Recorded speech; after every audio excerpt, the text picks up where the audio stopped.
ثانیہ، نشتر پاک میں ہم نے سنا تھا کہ آپ کو گولیاں لگی اور یہ خبر بھی چینل پر پھیل گئی تھی کہ آپ کا وصال ہو گیا تھا، اس میں کیا حقیقت ہے؟ یہ جو جلوس ہے ربیع الاول کا، اہل سنت کی طرف سے والد صاحب نے اس کی ابتدا کی تھی۔ انجمن نوجوانان پنجاب والے جلوس نکالتے تھے، لیکن والد صاحب نے اس جلوس کی ابتدا کی۔ وہ خود قیادت کرتے تھے اور راستے میں 8 جگہ خطاب فرماتے تھے۔ جلوس تھوڑا سا چلتا، روکتے، خطاب فرماتے، پھر آگے چلتا۔ پھر یہ نشتر پارک سے بولٹن مارکیٹ میں من مسجد سے نشتر پارک آنے لگا۔ اس دن جلوس کو پہنچنے میں کچھ تھوڑی سی دیر ہو گئی تھی، ورنہ یہ ہوتا ہے کہ ہم عصر کی نماز وہاں پہنچ کے پڑھ لیتے تھے اور پھر مغرب تک جلسہ ہوتا تھا۔ اس وقت جب ہم پہنچے تو عصر کا آخری وقت تھا، تو خطابات نہیں ہو سکے۔ تو حضرت مولانا سید شاہ تراب الحق صاحب نے اعلان کیا کہ مغرب کے بعد ہوگا۔ تو ہم لوگ جو اسٹیج پر تھے، ہم نے اسٹیج پر نماز پڑھنی شروع کی۔ شاہ صاحب میدان میں چلے جاتے تھے اور پورے مجمع کو نماز پڑھاتے تھے۔ تو نماز اسٹیج والوں کی پوری ہو چکی تھی، یعنی تینوں فرض ادا ہو چکے تھے، فرض مغرب کے۔ تو لوگ کھڑے ہو گئے، میں ابھی بیٹھا ہوا تھا، اٹھا نہیں تھا۔ اچانک دھماکہ ہوا۔ یہ پہلا اتفاق تھا دھماکات سننے دیکھنے کا۔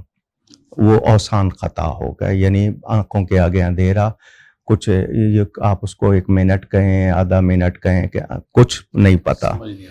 آنکھ کھلی تو وہ گیس ہوتی ہے اس سے جو نکلتی ہے، اگر آپ سانس کے کمزور ہیں، دل کے کمزور ہیں تو آپ گئے، سانس لینے میں دشواری ہوتی ہے۔ تو میرا اس وقت یعنی آواز میری خشک ہو گئی تھی اور سانس میں مجھے دشواری ہو رہی تھی، اور میرے ارد گرد لوگ سارے، یعنی 62 افراد کی شہادت ہوئی۔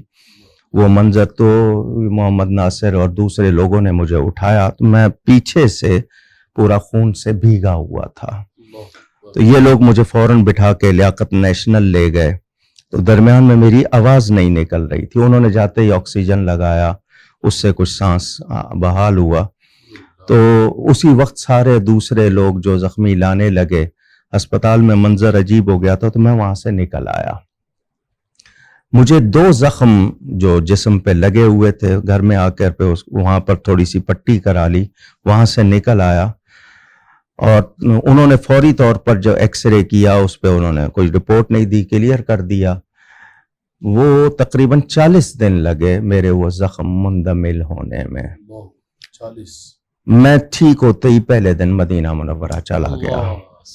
حضور صلی اللہ علیہ وسلم کی بارگاہ میں نئی زندگی ملی تھی۔ ٹی وی پر خبر اپنی شہادت کی میں نے خود سنی بھی تھی اور ٹکر میں پڑھی بھی تھی، لیکن جو لوگ چلے گئے تھے ان کا بہت صدمہ تھا۔ اور پھر میلاد النبی والے دن یہ حادثہ، اور پھر اسلامی مملکت میں حادثہ۔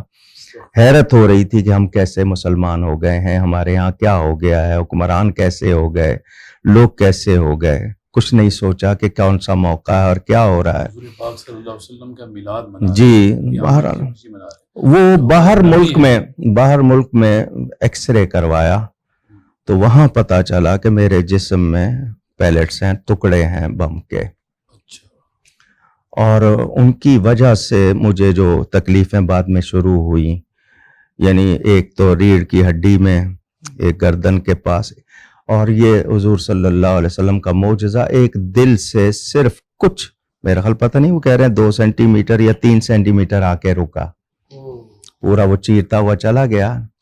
اس کے بعد ڈاکٹروں نے کہا کہ کیا چاہتے ہو؟ میں نے کہا جی یہ اگر مجھے کوئی نقصان دیں گے تو بتائیں۔ انہوں نے کہا کہ اس کو نکالو گے پورا جسم کھلے گا، چیر پھاڑ ہوگی پورے جسم کی، ان کو رہنے دو۔ وہ ابھی تک اسی طرح ہیں۔